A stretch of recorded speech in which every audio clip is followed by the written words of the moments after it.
第二就係咩咧？我哋叫做反光煞太陽嘅光咧折射，如果就咁太陽嘅光入嚟咧，好暖和嘅，因為點解啊？太陽照入嚟咧，我哋係一個叫宏觀嘅太陽光喺個窗照入嚟，係咪好大範圍㗎？唔係一個聚焦嘅位插落嚟啊嘛。如果佢係射去對面，然後反光過嚟咧，我哋就叫做反光煞，因為佢係個玻璃聚焦咗嗰一點。咁如果佢反光照入嚟嗰戶嘅人咧，係最傷嘅。係啦，咁我哋有啲乜嘢嘅化解方法咧？好簡單，用啲窗紗啊，要揾啲厚嘅窗簾布，長期最好遮住佢。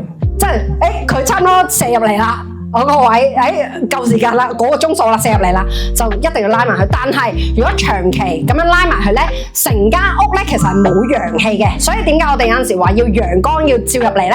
就係因為我哋要有提升個屋入面嘅正氣，咁樣對我哋入面嘅住嘅人先會好嘅。